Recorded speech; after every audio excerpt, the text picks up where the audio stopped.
हमारे प्रिय भाई बहनों को यीशु मसीह के नाम से हमें नमस्कार। और आज के बाइबल वाचन के लिए आप सबों को स्वागत करते हैं।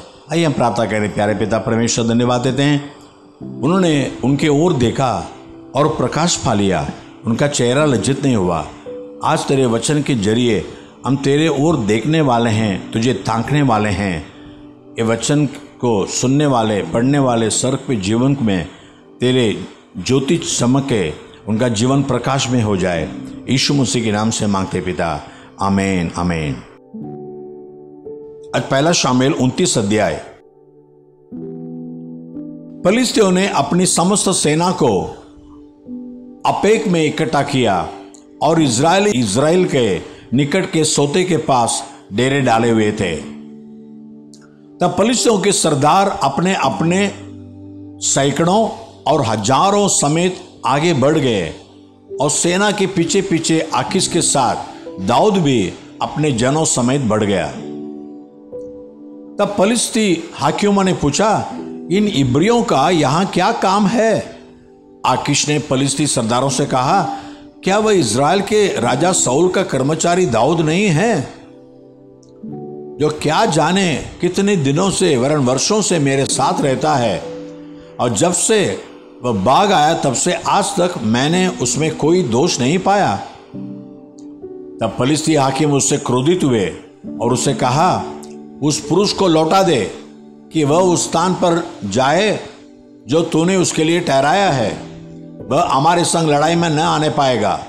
कहीं ऐसा न हो कि वह लड़ाई में हमारा विरोधी बन जाए, फिर वह अपने स्वामी से किस सिर से मेल करे? क्या लोगों के सिर कटवा कर न करेगा?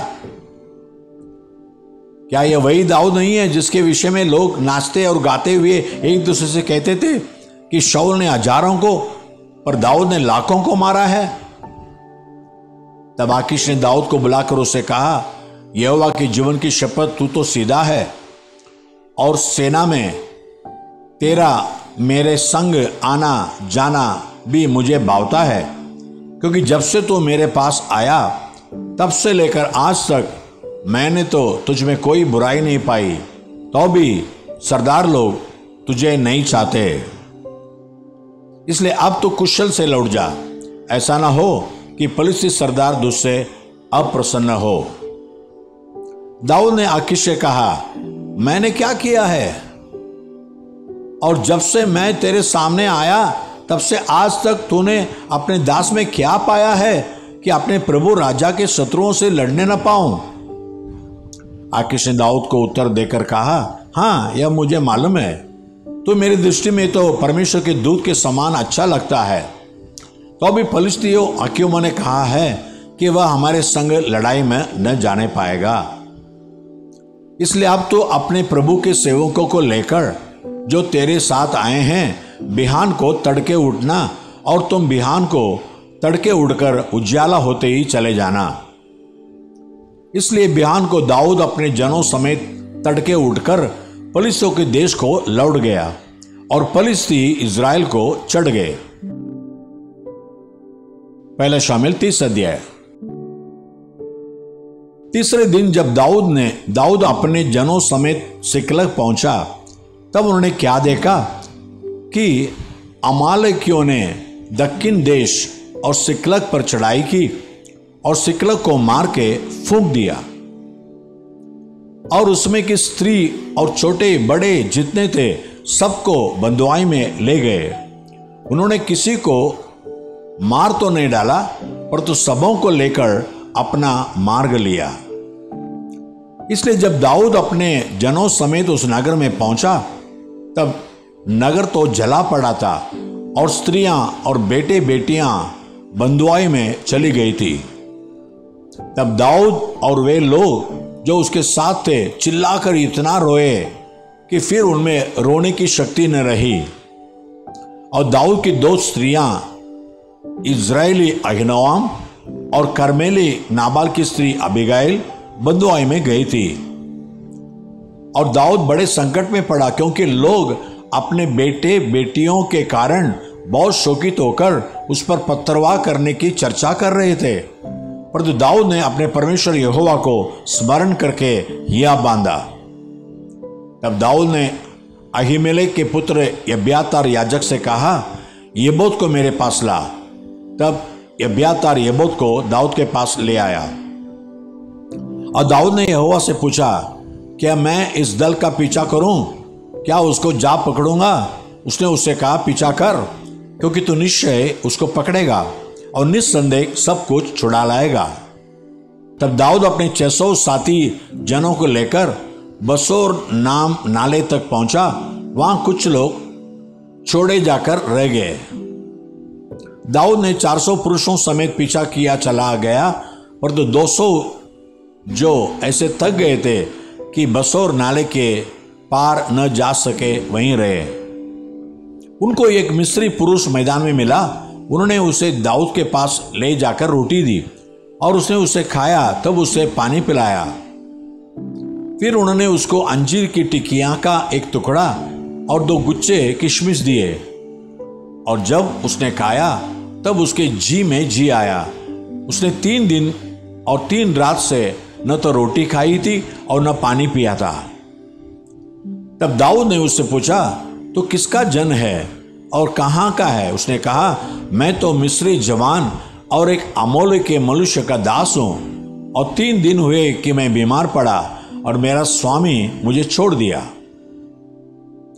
हम लोगों ने करेतियों की दक्षिण दिशा में और यहूदा के देश में और कालेब की दक्षिण दिशा में चढ़ाई की और सिकलग को आग लगाकर फूंक दिया था।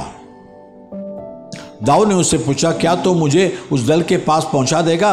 उसने कहा, मुझसे परमेश्वर की एक शपथ का कि मैं तुझे न तो प्राण से मारूंगा और न तेरे स्वामी के हाथ कर दूंगा, तब मैं तुझे उस दल के पास पहुंचा दूंगा। जब उसने उसे पहुंचाया तब देखने में आया कि वे सब भूमि पर चिटके हुए खाते पीते और उस बड़ी लूट के कारण जो वे फलिस्तियों के देश और यहूदा देश से लाए थे नाच रहे हैं। इसलिए दाऊद उन्हें रात के पहले पहर से लेकर दूसरे दिन की सांझ तक मारता रहा, यहां तक कि 400 जवान को छोड़ जो ऊंटों पर चढ़कर भाग गए उनमें से एक भी मनुष्य न बचा। और जो कुछ अमोले के ले गए थे वह सब दाऊद ने छुड़ाया, और दाऊद ने अपनी दोनों स्त्रियों को भी छुड़ा लिया। वरन उसके क्या छोटे क्या बड़े, क्या बेटे क्या बेटियां, क्या लूट का माल, सब कुछ जो अमोले के ले गए थे उसमें से कोई वस्तु न रही जो उनको न मिली हो, क्योंकि दाऊद सब का सब लौटा लाया। और दाऊद ने सब भेड़ बकरियां और गाय बैल भी लूट लिए, और उन्हें लोग यह कहते हुए अपने जानवरों के आगे हाँकते हुए गए कि यह दाऊद की लूट है। तब दाऊद उन 200 पुरुषों के पास आया जो ऐसे तक गए थे कि दाऊद के पीछे पीछे न जा सके थे, और बसोर नाले के पास छोड़ दिए गए थे। और वे दाऊद से और उसके संग के लोगों से मिलने को चले, और दाऊद ने उनके पास पहुंचकर उनका कुशल क्षेम पूछा। तब उन लोगों में से जो दाऊद के संग गए थे सब दुष्ट और ओछे लोगों ने कहा, ये लोग हमारे साथ नहीं चले थे, इस कारण हम उन्हें अपने छुड़ाए हुए लूट के माल में से कुछ न देंगे, केवल एक एक मनुष्य को उसकी स्त्री और बाल बच्चे देंगे कि वे उन्हें लेकर चले जाएं। और दाऊद ने कहा, हे मेरे भाइयों, तुम उस माल के साथ ऐसा न करने पाओगे जिसे यहोवा ने हमें दिया है, और उसने हमारी रक्षा की, और उस दल को जिसने हमारे ऊपर चढ़ाई की थी हमारे हाथ में कर दिया है। और इस विषय में तुम्हारी कौन सुनेगा?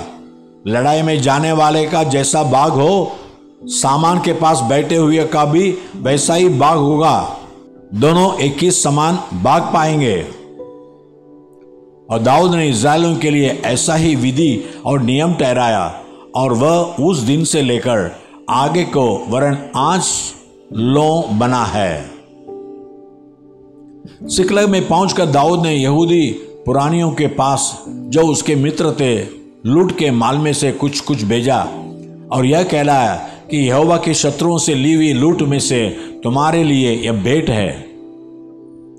अर्थात बेतेल के दक्षिण देश के रामोत, यतीर, अराएर, सिपमोत, यस्तमो, राखाल, यरमेलियों के नगरों, कैनियों के नगरों, होरमा, कोराशान, अताक, हेब्रोन आदि जितने स्थानों में दाऊद अपने जनों समेत फिरा करता था, उन सब के पुरनियों के पास उसने कुछ भेजा।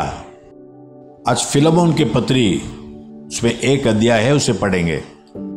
पौलुस की ओर से जो मसीह यीशु का कैदी है, और भाई तीमुथियुस की ओर से हमारे प्रिय सहकर्मी फिलेमोन, और बहन अफीफया, और हमारे साथी योदा अर्किपुस, और फिलेमोन के घर के कलीसिया के नाम, हमारे पिता परमेश्वर और प्रभु यीशु मसीह की ओर से अनुग्रह और शांति तुम्हें मिलती रहे। मैं तेरे उस प्रेम और विश्वास की चर्चा चुनकर जो सब पवित्र लोगों के साथ और प्रभु यीशु पर है, सदा परमेश्वर का धन्यवाद करता हूं और अपनी प्रार्थनाओं में भी तुझे स्मरण करता हूं कि तेरा विश्वास में सहभागी होना तुम्हारी सारी भलाई की पहचान में मसीह के लिए प्रभावशाली हो। क्योंकि हे भाई, मुझे तेरे प्रेम से बहुत आनंद और शांति मिली, इसलिए कि तेरे द्वारा पवित्र लोगों के मन हरे भरे हो गए हैं।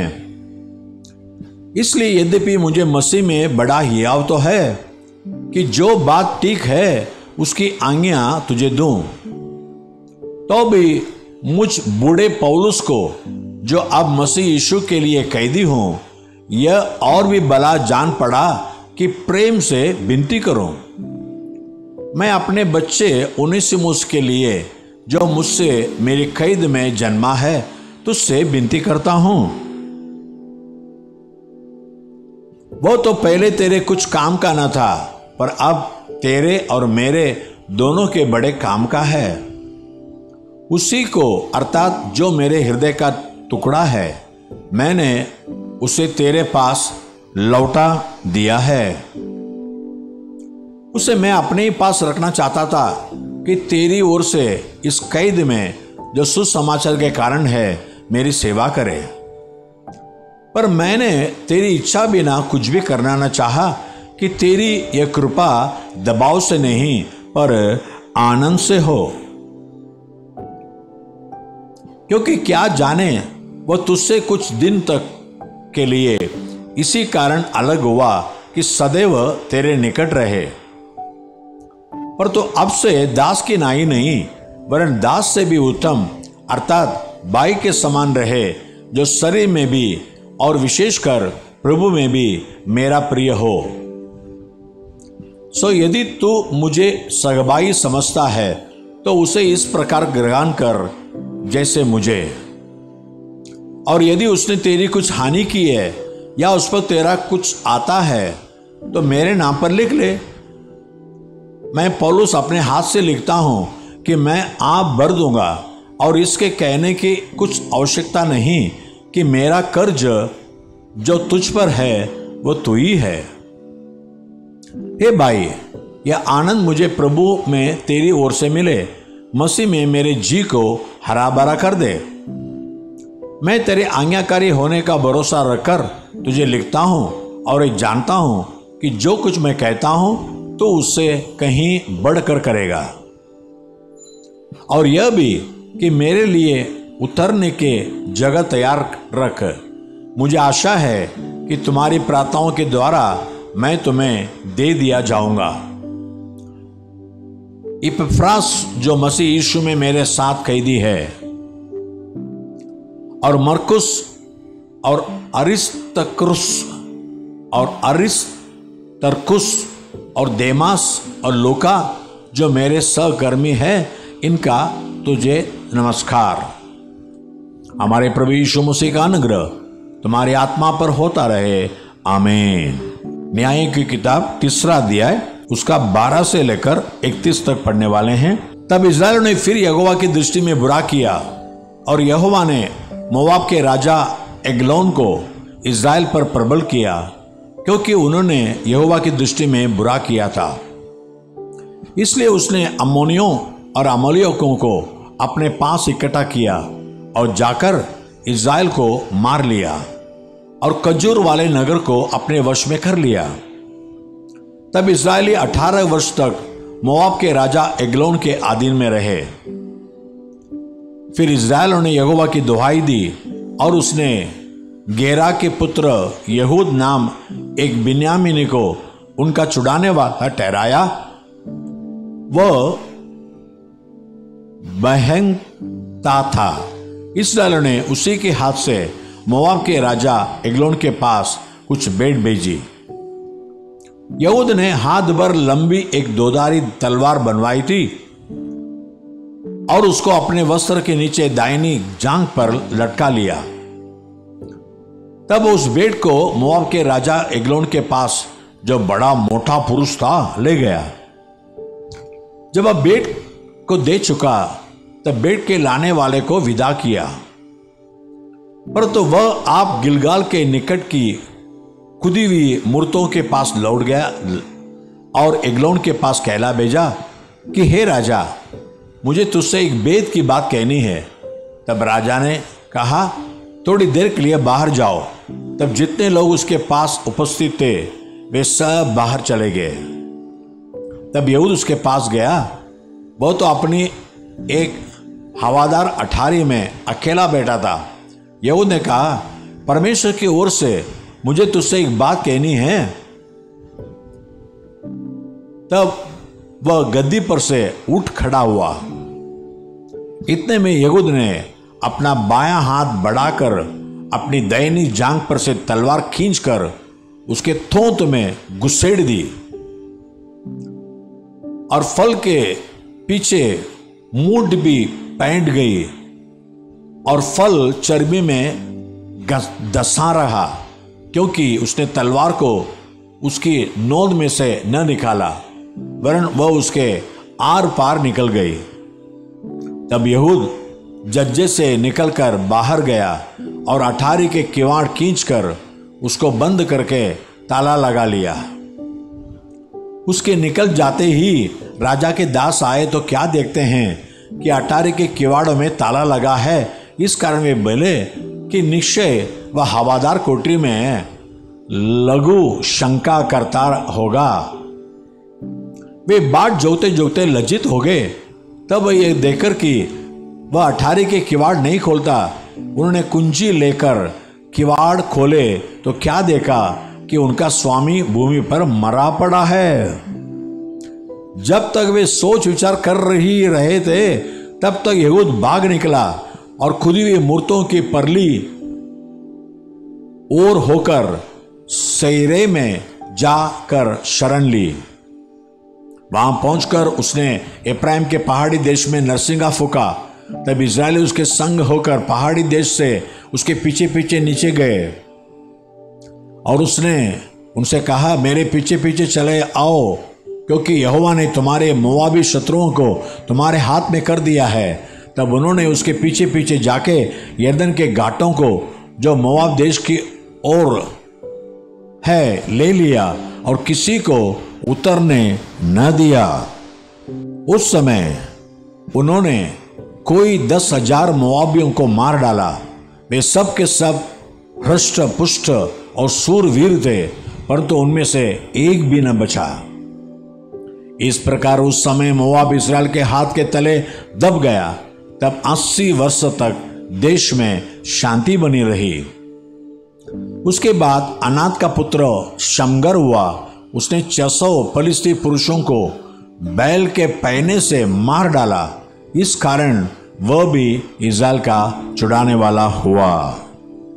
आप देखते हैं, जब हम परमेश्वर से जुदा हो जाते हैं, परमेश्वर हमें छोड़ देता है, हम फिर शत्रु के दबाव में आ जाते हैं।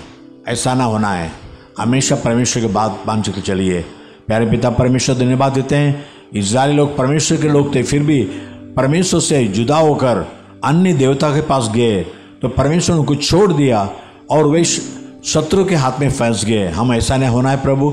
अब भी शत्रु के हाथ में जो फंसे हैं उनको छुड़ाकर बाहर ला प्रभु। सारे दुख तकलीफ संकट से छुड़ा दे और प्रभु आगे वो परमेश्वर के वचन पर परमेश्वर की अगुवाई पर चलने के लिए मदद करे।